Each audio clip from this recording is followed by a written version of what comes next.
Lors de la cérémonie de fiançailles, l'homme, pour éviter que les chaussures de sa fiancée ne se salissent, a utilisé de l'or pour tapisser le chemin, et a prononcé un serment, promettant de vivre et de mourir pour elle. Mais lorsqu'il a appris qu'elle voulait annuler les fiançailles, il l'a violée. Ce qui l'a amenée à tomber enceinte. Pour que la famille du fiancé ne découvre pas sa grossesse, elle s'est cachée dans le grenier que son père avait préparé, pendant plusieurs mois sans sortir. À ce moment-là, le père a appelé, pour dire que la famille du marié savait qu'elle avait un enfant, et a dit à elle et à son enfant de fuir rapidement à l'ambassade, et que cet homme avait maintenant trouvé leurs traces, et qu'il était déterminé à obtenir l'enfant. Il a même dit que le jour de la naissance de l'enfant serait le jour de la mort d'Isée. De l'autre côté, Isée et son enfant faisaient leur bagage pour fuir. Par la porte arrière, les hommes de l'autre homme sont entrés. L'un d'eux a saisi l'épaule de sa mère et a pointé une arme sur sa tête. Heureusement, un domestique l'a assommé. Ta mère a verrouillé la porte, et a aidé sa fille enceinte à s'enfuir. Soudain, un coup de feu retentit. Le domestique a été tué par les hommes de main de l'homme. Elle voulait retourner voir ce qui se passait, mais sa mère l'en a empêché. Les deux se sont cachés dans une petite ruelle. Les hommes de main de l'homme cherchaient avec leurs armes, partout après avoir confirmé qu'il n'y avait plus d'Ia. Sa mère l'a tiré hors de l'obscurité. À ce moment-là, Isée a entendu les nouvelles et a appris que son père avait été tué. Elle n'osait pas y croire et était inconsolable. Soudain, sa poche des os s'est rompue. Sa mère l'a aidée à se rendre dans une vieille maison. Elle a fait tout son possible pour la calmer. Elle mordait fermement un morceau de tissu pour supporter la douleur. Finalement, l'enfant est né. Minuit. Une mère et son enfant errent dans les rues avec un bébé. Ils finissent par arriver à l'ambassade. Ils s'effondrent, épuisés. Le lendemain, Kansé se remémore le dernier appel de son père. Il lui avait dit que s'il mourait, il fallait chercher un homme nommé Jian, et demander de l'aide à cet homme qui possède des îles et des mines. Kara, le père d'Isée, lui avait autrefois sauvé la vie. Il a promis à monsieur que si un jour sa famille partait loin, et rencontrait des problèmes, il viendrait certainement les aider. Isée était encore petit à l'époque. Mais il s'en souvient très bien. Le grand frère est resté quelques jours chez elle. Et un jour, elle se marierait avec lui. Elle a même pris sa montre comme souvenir. Isée a appelé Jian, en disant que leur père avait été assassiné et qu'il avait besoin de son aide. Jian a immédiatement répondu qu'il reviendrait rapidement. Il ne prête pas attention aux doutes de sa famille, et donne des instructions aux domestiques, de préparer l'hélicoptère pour aller à l'ambassade. De l'autre côté, en raison des relations diplomatiques entre les deux pays, l'ex-fiancé d'Issé ne peut pas entrer à l'ambassade avec des armes. Il doit donc attendre à l'extérieur. À ce moment-là, Jian s'approche et demande. Après avoir vérifié son passeport, ils ne peuvent que le laisser passer. Jian est entré dans l'ambassade et a rencontré Ise. Ise s'est jetée dans les bras de son frère aîné. Elle lui a dit qu'elle avait accepté les fiançailles, parce que son père voulait enquêter sur les secrets de la famille de son fiancé. Mais son père, sachant que cela la mettrait en danger, a annulé les fiançailles et l'a emmenée. Ise a dit qu'elle voulait fuir avec son fils loin de Mac. Diane a demandé des nouvelles au personnel de l'ambassade. Le personnel de l'ambassade a répondu que la position de ta famille et de Mac est très élevée. Il lui sera difficile d'intervenir pour aider, à moins que tu n'épouses Isée, et que tu deviennes le père de l'enfant. Alors l'enfant sera reconnu. Jian tombe dans une profonde réflexion. D'un côté, la fiancée qui attend de se marier pour le bien de la famille. De l'autre, la jeune femme qui n'a personne d'autre sur qui compter que lui. Finalement, il prend une décision. Nous allons quitter cet endroit. Es-tu prête à partir avec moi? Je suis d'accord, je n'ai même pas demandé où nous allions. Les gens qui marchent sur la route ne demandent pas où se trouve la destination. Peut-être à cause de la promesse faite au père d'Isée, ou peut-être à cause de ce sentiment étrange, dont lui-même ne connaît pas la raison. Les deux ont simplement signé les papiers du mariage, et leurs destins se sont liés à partir de là. Le soir, ils se sont échappés par la porte arrière, devant l'ambassade. Mac, en colère, s'impatiente et crie. Il ne peut plus le supporter. Il décide de se précipiter à l'intérieur pour attraper YS. Soudain, il voit une voiture sortir à toute vitesse par la porte arrière. Mac devine que c'est la mère et les enfants de YS. Il ordonne immédiatement à ses hommes de les poursuivre. Mac, furieux, demande à ses hommes d'accélérer. La mère, terrifiée, regarde sans cesse derrière la voiture. Très vite, Mac les rattrape et descend immédiatement. Encercle Mac, se dirige vers lui et pointe leurs armes sur la porte de la voiture. La porte de la voiture descend lentement. C'étaient effectivement des gens de l'ambassade. À ce moment-là, Mac réalise qu'il a été dupé. Il devient furieux et menace de les tuer sur place. Jian attend impatiemment une voiture pour partir. Soudain, une voiture s'approche lentement d'eux.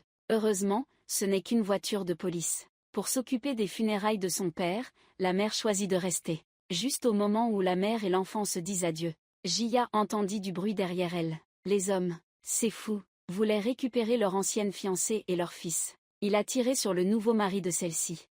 Isée s'est précipitée pour voir l'état de son mari. Il a tiré en l'air. Il a attrapé Isée par les cheveux et a dit « Tu pensais pouvoir m'échapper ?»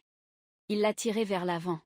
Après l'avoir embrassée de force, il l'a poussée dans la voiture. Mac a rapidement conduit pour l'emmener, et a demandé à cet homme si c'était l'homme qu'elle aimait le plus. Isur a immédiatement dit que c'était son mari. Mac, furieux, a fait demi-tour et a foncé droit sur Jian. Au moment crucial, la mère d'Isur s'est précipitée pour le pousser. Isur a supplié Mac d'arrêter, mais Mac a dit qu'il voulait qu'elle connaisse le prix de l'abandon de son enfant et de son mariage avec un autre. Il voulait emmener l'enfant et a tiré Isur hors de la voiture. Il lui a ordonné de poser le bébé. Isur a dû dire au revoir à son fils. Il a pointé son arme sur Isur et lui a ordonné de s'agenouiller. Il a éclaté de rire, disant que son mari devrait venir la sauver. Après avoir dit cela, il a braqué son arme directement sur elle. Mais au moment où il a vu Isur pleurer désespérément, la tête baissée, il s'est arrêté quelques secondes. Puis il a hésité à agir.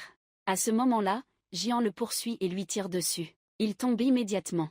Jian prend Isée dans ses bras, qui est effrayée, et la réconforte doucement. Il lui dit qu'il va la ramener chez elle. À ce moment-là, la mère d'Isée dit qu'ils ont un endroit où se réfugier. L'endroit où son père vivait autrefois. Le couple vient de signer les papiers de mariage à l'ambassade, et a dû traverser tant de choses. C'est seulement maintenant qu'ils peuvent enfin se détendre un peu. Isée a exprimé son envie de voir la blessure de Jian. Jian a tout de suite répondu qu'il pouvait s'en occuper lui-même. Isée a proposé de l'aider. Elle s'est inquiétée en disant qu'il était seul là-bas. Est-ce qu'il était déjà mort? Jian a répondu que Mac était celui qui voulait la tuer. Isée a rétorqué que, même si c'était le cas, elle se sentait très coupable. Jian avait tué quelqu'un pour elle. Jian l'a réconfortée. Je t'ai dit de ne plus penser à ces choses-là. Demain, ils n'auront plus besoin d'être ici. L'atmosphère est un peu gênante en ce moment. Pour briser cette ambiance, il trouve une excuse pour sortir acheter quelques trucs nécessaires. Dans la voiture, Jian appelle son subordonné. Il veut savoir toutes les nouvelles de Mac demain. En ce moment, Isée est assise dehors avec le bébé, inquiète que Jian soit parti depuis longtemps sans revenir. Les jours de fuite l'ont tellement fatiguée qu'elle s'endort. Tout à coup, un bruit l'a réveillée. « Que fais-tu ici ? C'est très dangereux dehors. Je savais que tu reviendrais, pourquoi ne reviendrais-je pas ? Allons-y. Rentrons, Jian a acheté des couches et des vêtements pour toi. » Et puis il a découvert que cette jeune mère ne savait pas changer une couche. Alors Jian a dit qu'il allait s'en occuper.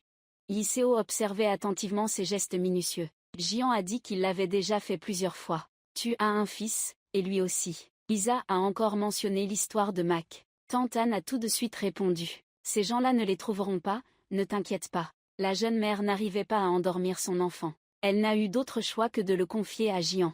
Il lui a doucement caressé le dos, un vrai bon père. Le lendemain, alors qu'il faisait encore nuit, Isée a préparé ses affaires et fait ses adieux à sa mère. Puis elle est partie avec Jian.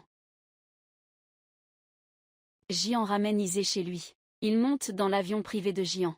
Isée est inquiet. Il n'a pas encore informé sa famille. Jian dit d'attendre d'être à la maison, que sa famille le saura d'elle-même. Isée dit qu'il se marie juste pour les aider. Ce mariage ne durera pas éternellement. Il a aussi sa propre vie. Jian demande pourquoi cela ne pourrait pas durer éternellement. Tu es maintenant ma femme.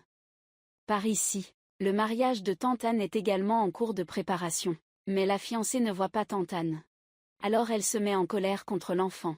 C'est l'enfant de Tante Anne et d'elle. Mais elle s'occupe très peu de l'enfant. Elle laisse toujours Jian s'en occuper. Jian pointe vers l'île et dit qu'ils sont presque arrivés. YS demande si ta maison est sur l'île. Jian répond que l'île est sa maison. De son côté, la fiancée, déjà vêtue de sa robe de mariée, attend Jian. Elle voit l'avion atterrir. Elle ressent une grande joie. Elle se précipite pour accueillir son futur mari. Elle ne pouvait pas imaginer que son fiancé était déjà devenu le mari d'une autre femme. Cette mariée attendait Jian pour se marier.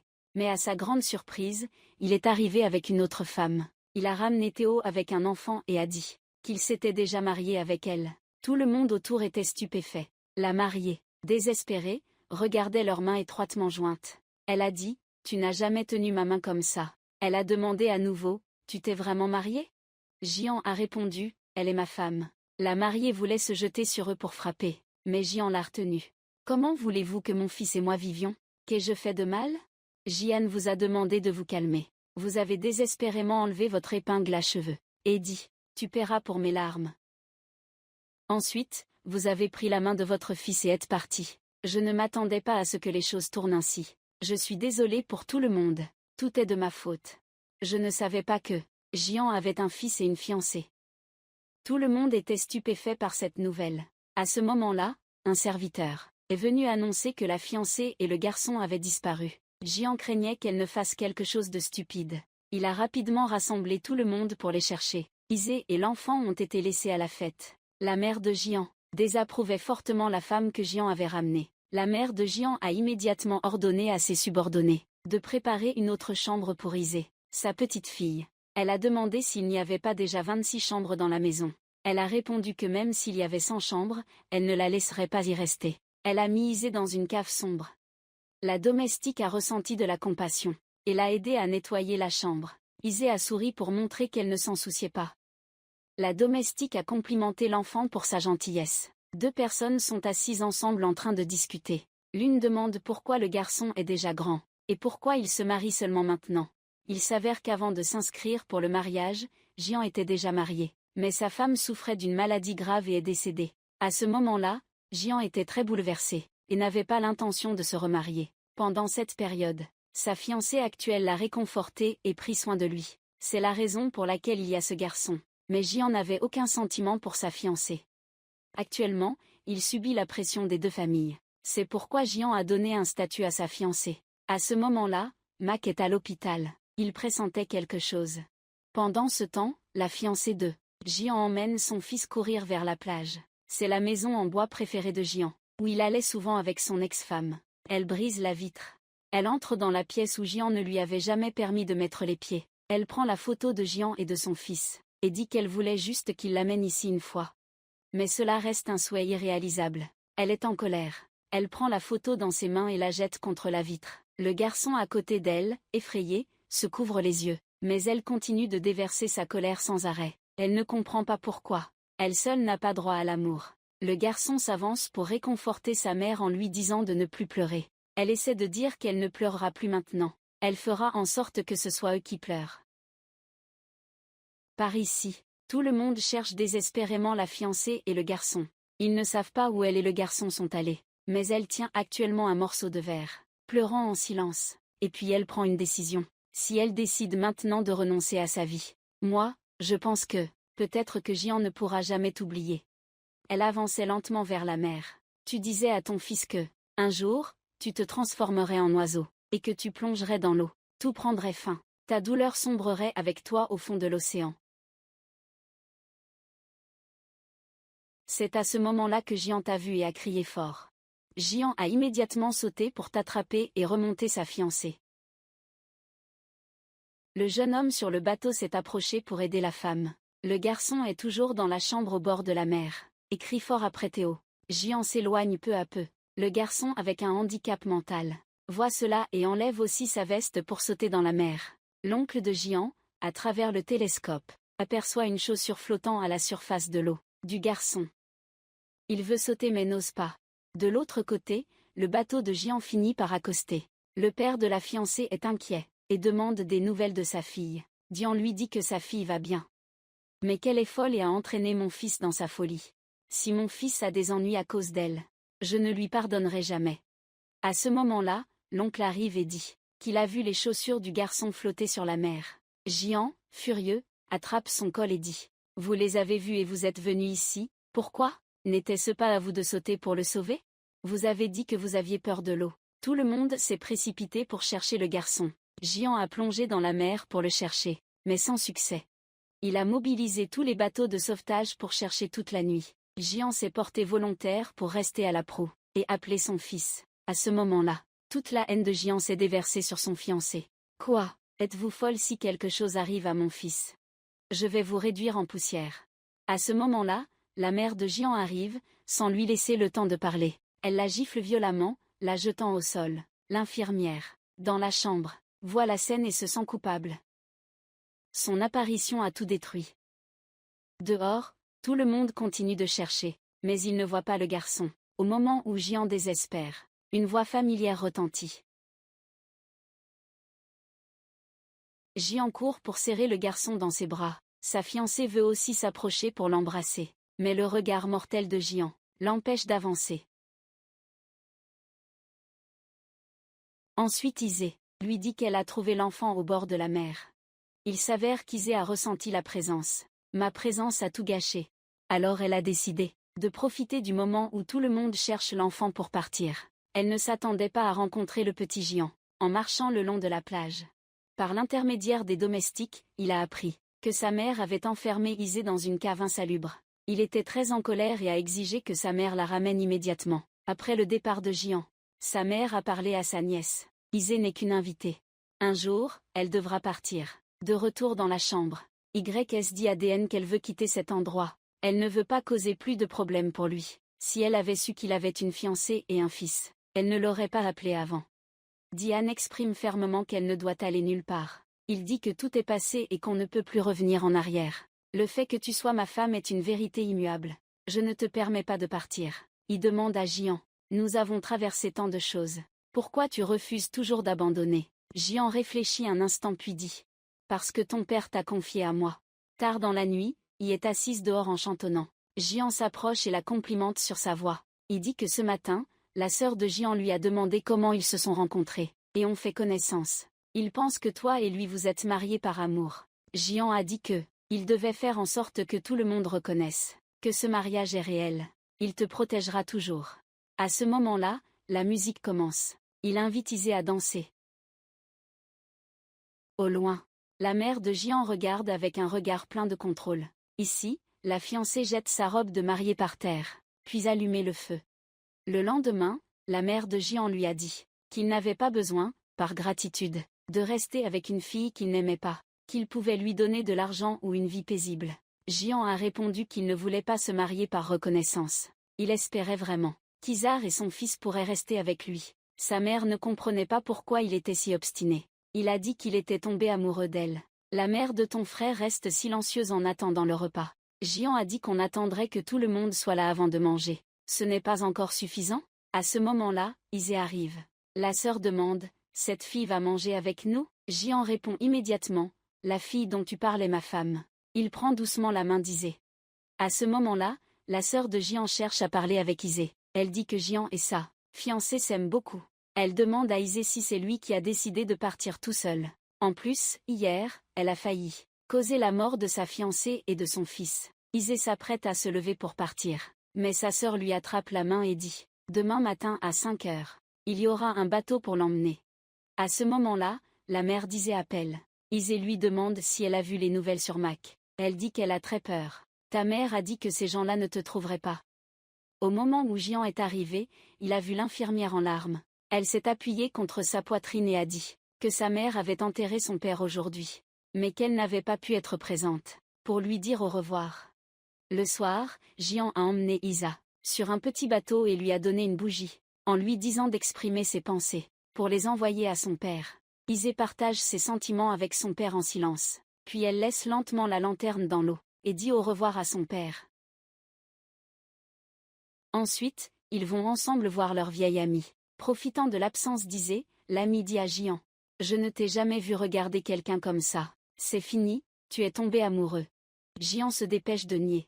Il dit que c'est seulement à cause de la promesse faite au père d'Ise, qu'il doit la garder près de lui. Par coïncidence, cette partie a été entendue par Ise. Alors, tu ne m'as jamais aimé. Eh bien, je m'en vais, en pleine nuit, regardant Jian dormir profondément. La main d'Ise s'est tendue mais s'est retirée. En un clin d'œil, il était 5 heures du matin. Ise a regardé Jian une dernière fois, décidant de partir sans dire un mot. Sa sœur l'a emmené au bateau, mais elle ne savait pas que la mère de Jian avait manigancé quelque chose. Sur le bateau, Ise a demandé au capitaine. On dirait qu'on s'est trompé de direction. L'adversaire a immédiatement pointé son arme sur sa tête, et lui a ordonné de poser le bébé, puis l'a forcé à sauter dans la mer. Une balle l'a atteinte. Isa a sombré dans les eaux. À ce moment-là, les deux hommes ont ressenti que tante Anne s'était réveillée de son rêve, et que Mac, qui était dans le coma, s'était soudainement réveillé. Isa, touchée par une balle, est tombée dans la mer. Mac, qui était dans le coma, s'est soudainement réveillé. Il a senti qu'elle était en danger. Il a retiré l'aiguille de son bras. Ignorant la douleur, il voulait aller la chercher. Son père l'a arrêté. Dans ton état actuel, tu ne peux aller nulle part. Il a supplié son père. Pour l'amour de Dieu, laisse-moi y aller. Il devait absolument la retrouver. Mais ton père a clairement montré que tu ne comptais pas pour elle. Elle n'a pas besoin de toi. Ton père a dit que le jour où tu as humilié cette fille, tu avais perdu la chance de gagner son cœur. Ton père voulait seulement récupérer l'enfant, parce qu'il est son petit-fils biologique. Il doit l'élever lui-même. De l'autre côté, Jian ne savait pas qu'Isée avait été touché par une balle. Tu l'as annoncé à tout le monde, si avant la tombée de la nuit Isée et l'enfant ne sont toujours pas revenus, il incendiera cette île. Sa mère a assuré qu'il la retrouverait aujourd'hui. Jian ne comprend pas comment Isée a pu quitter l'île seule, qu'il a finalement aidé. Sa mère fait semblant de tout mettre sur le dos de la fiancée. En même temps, la sœur, Jian et la fiancée se disputent aussi. La sœur dit que Jian ne l'a jamais regardée en face. Comment peut-elle être enceinte? Sa sœur a clairement exprimé son désaccord pour qu'elle garde l'enfant. Jian est toujours à la recherche d'Isor. Il est convaincu qu'elle ne peut pas partir seule. Soudain, il aperçoit les chaussures d'Isor flottant à la dérive. Il appelle immédiatement pour demander des recherches dans tous les hôpitaux environnants. De ce côté, Isor a été sauvé par un pêcheur et emmené à l'hôpital. Heureusement, ses blessures ne sont pas graves. Pas de danger pour la vie. Isomé. Voir une famille de 4 personnes heureuses ensemble.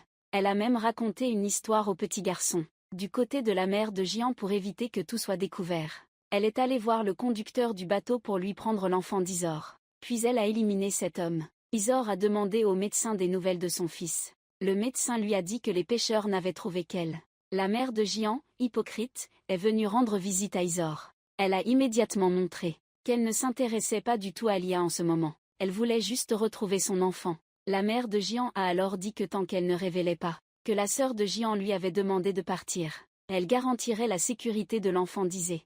Isée se souvient du moment où Jian lui a confié que l'enfant était en réalité celui de lui et d'elle. Ainsi, l'enfant pourrait vivre paisiblement sur l'île. Elle fait face à l'interrogation de la mère de Jian.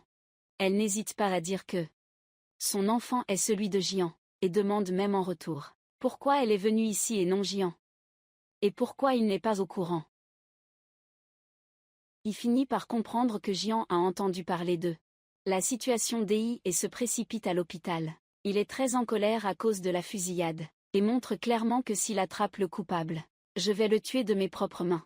La voiture roule très vite. À peine la mère de Jian est partie, quelqu'un a voulu la tuer.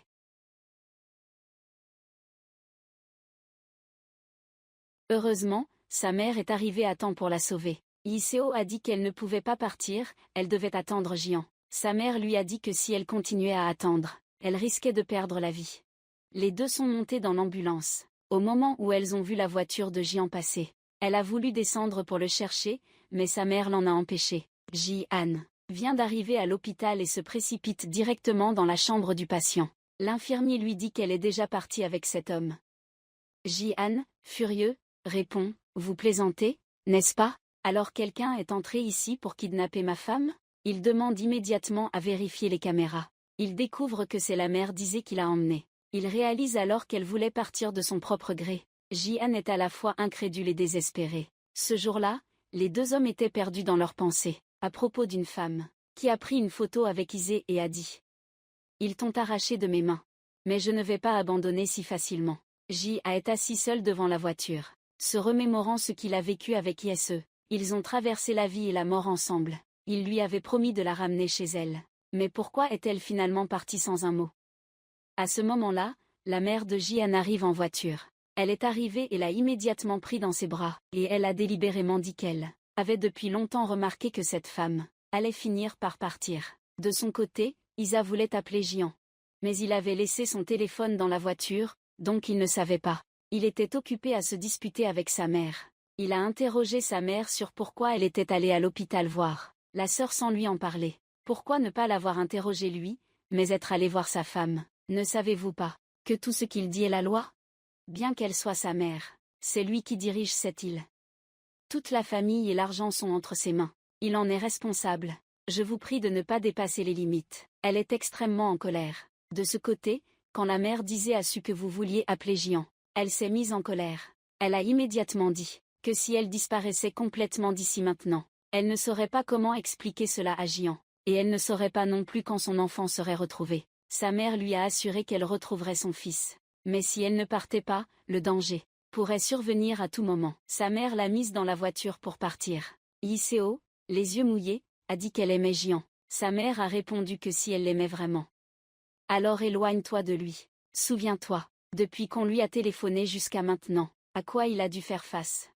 Quand Issei était assis dans la voiture, le cœur brisé, il a vu une voiture le poursuivre. La voiture a dépassé et ils se sont arrêtés. Les gens dehors avaient des armes et ont ouvert leur voiture. Ces gens ont emmené Issei. Soudain, une autre voiture est apparue devant. La personne qui descend de la voiture est Jian. Isa dit immédiatement, « Je savais que tu me retrouverais ». Elle l'embrasse doucement. Jian dit que si deux personnes sont sur le même fleuve, elles se retrouveront où qu'elles soient. Il répète les mots qu'elle avait dit. Ce jour-là, il se tenait au bord de la rivière. Isa a défait les boutons de la chemise de rat. Elle a touché la blessure bandée sur son ventre.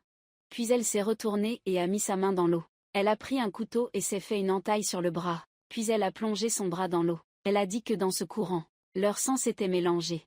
Comme s'il ne faisait qu'un. Elle a promis à Jian qu'elle ne le quitterait jamais. Mais elle a trahi sa promesse. Jian a dit qu'il devait rentrer à la maison. Les deux sont montés dans la voiture. L'atmosphère est un peu étrange. Jian demande comment elle a pu trouver un bateau pour partir. Qui l'a aidé. Isa change immédiatement de sujet. La sœur de Jian part chercher leur mère. Elle craint que si Issei revient, elle révèle tout. Ce serait sa fin. La mère lui dit de ne pas s'inquiéter. Elle a menacé Issei avec son enfant. Donc Issei ne dira rien. Ce soir-là, la mère de Jian est allée en secret rencontrer la fiancée de Jian, lui demandant de bien s'occuper de l'enfant d'Issei, et lui disant que c'était une chance pour elle de revenir dans la famille. Après le départ de la mère de Jian, la fiancée se mit à parler toute seule. La mère de Jian a toujours agi sournoisement. À partir de maintenant, à part elle-même, elle ne fera plus confiance à personne. De son côté, Jian ramène Issei sur l'île.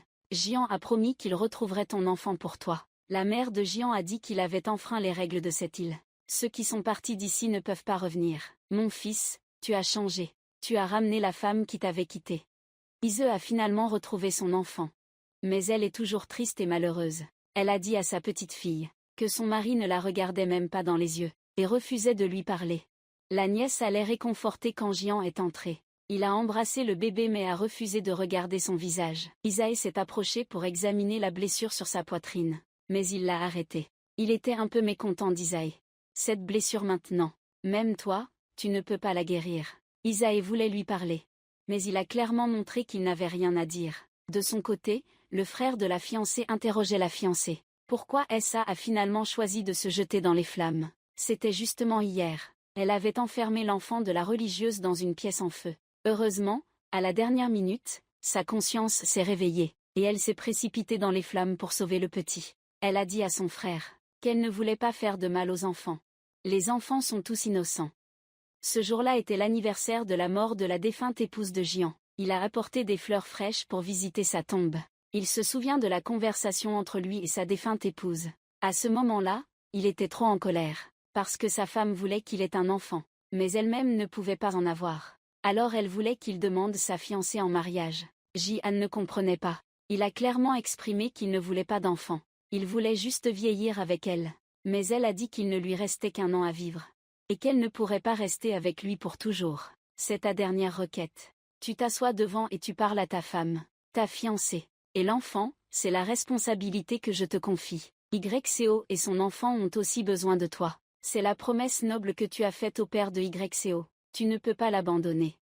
En ce moment, ton bon ami vient te rendre visite. Et il dit, il y a des moments où les gens n'ont pas le choix. Prendre une mauvaise décision. Ne sois pas si froid avec YCO. Mais Jian ne peut toujours pas apaiser son cœur. Il ne peut pas oublier qu'elle a trahi sa promesse. Et l'a quitté.